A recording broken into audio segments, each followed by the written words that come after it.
What's it like to bike in Anchorage, Alaska? That's the question that I'm asking today, and I'm going to be using a bunch of online tools that are available to us, you and me both, to find biking trails, mountain biking trails, bike packing trails, all around Anchorage. And my goal here is just to inform you with stuff you may not already know about the city, but I want to express that I do not live in Anchorage. I have not visited Anchorage yet.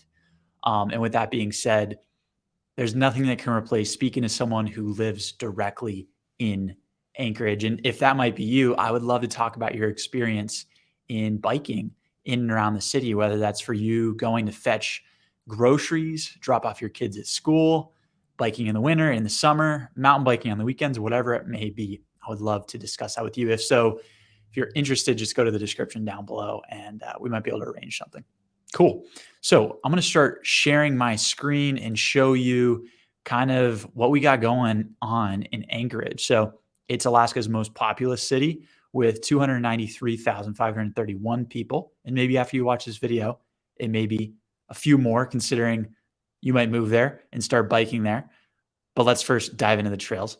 As far as, by the way, it is 38 degrees Fahrenheit right now. Pretty chilly. Right where I'm at, I think it's like 65.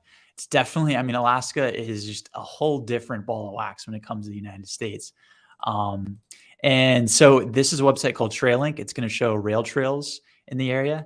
And Anchorage does have some. It's got an 11-mile coastal trail. That must be so beautiful. Let's take a look at what it's got to offer. So is that a moose? Yeah, that's a moose. Of course. I would expect nothing less from Alaska. And even in Alaska's most populous city, there's a moose, of course. So let's zoom in again. We've got that trail. You've got another one going, Campbell Creek Greenbelt, 7.5 miles.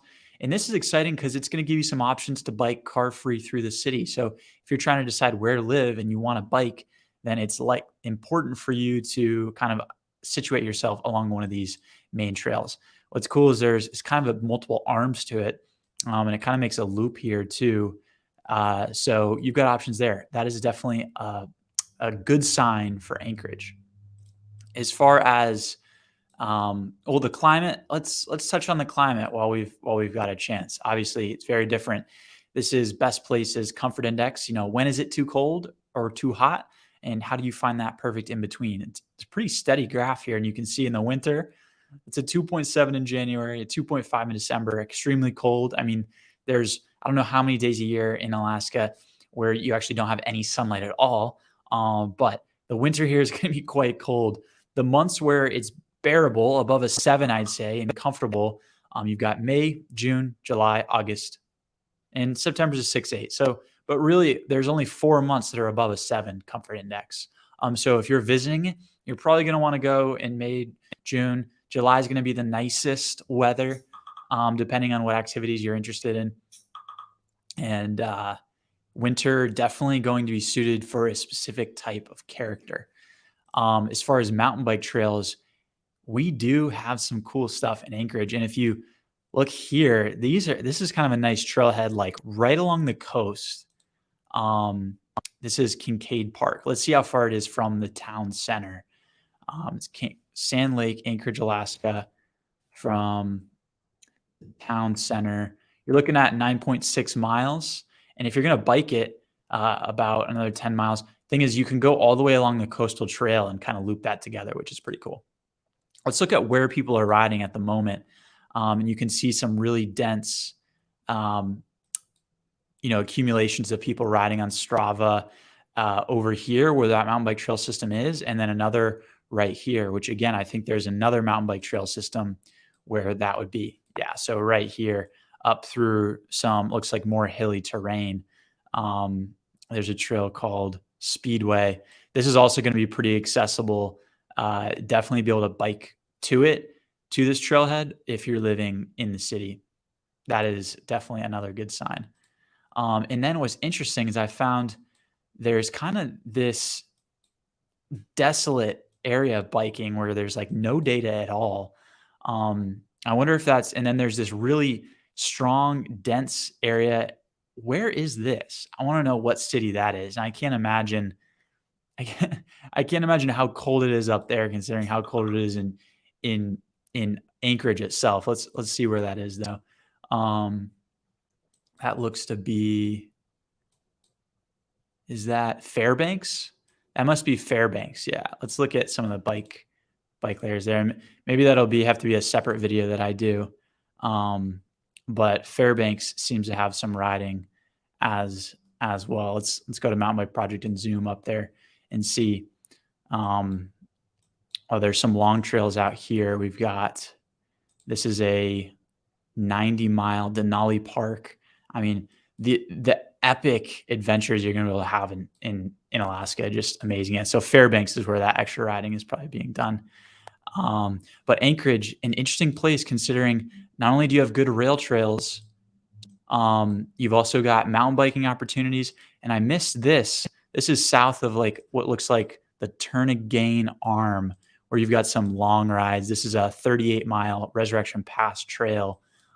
Might be a little bit tough to get to. Probably unlikely that you're going to bike there from Anchorage, but nonetheless, some riding that you can do there, and some up here as well. So that is quite interesting. Strava heat maps. Let's go back there. Yeah, so you've got this area up here too. Looks like there's some pretty dense riding. Where is that? So that would be in like Palmer, and there's Gateway. There's this trail system here, Long Lake Connect there. So you got mountain biking options in the city, out of the city, and some insane landscapes. Let's look at like what the skyline looks like there. Really, you're more looking at a mountain sky. Oh my gosh, just look at that. You're just immersed in, I mean, I gotta go there. I gotta check this place out. This is intriguing. I'm probably gonna go there in June, July, or August though, when it's not insanely cold. I can enjoy some more time outdoors.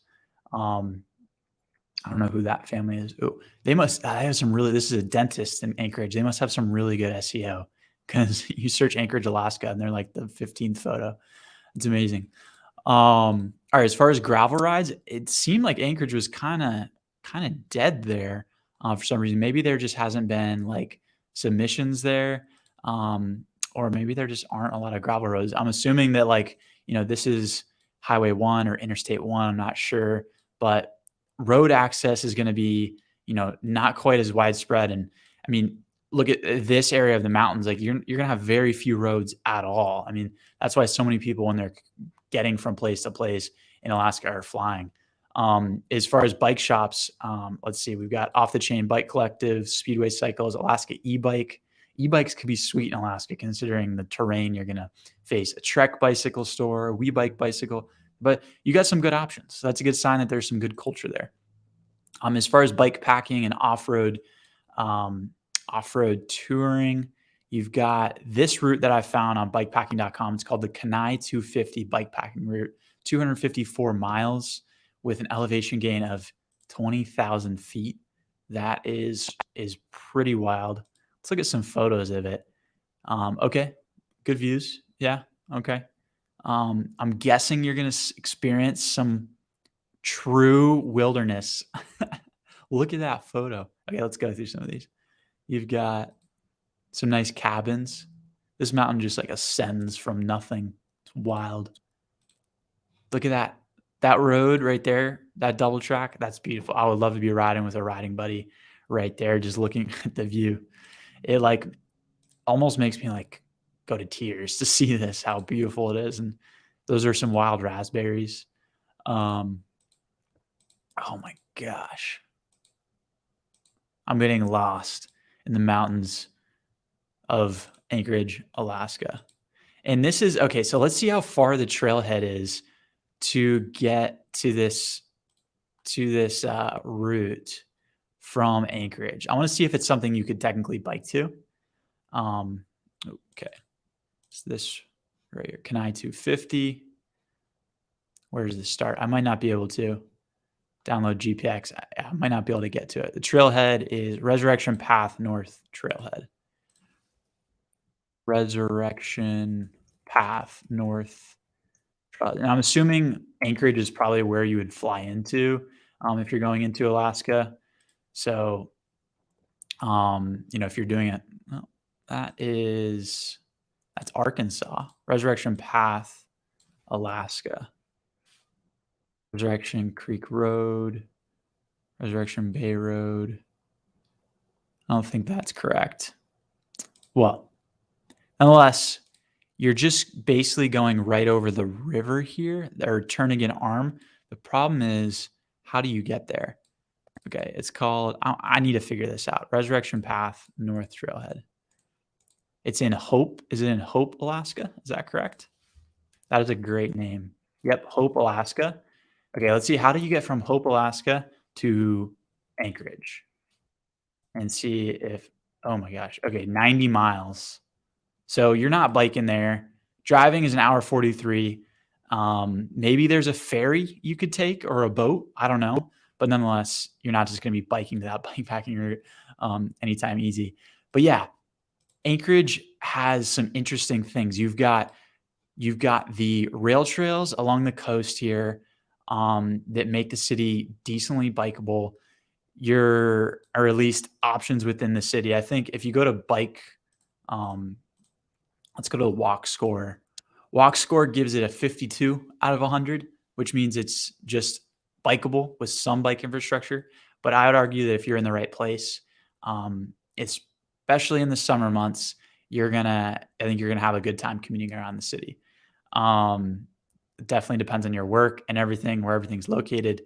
But this place is intriguing. You've got bike packing options. You've got the Alaskan wilderness.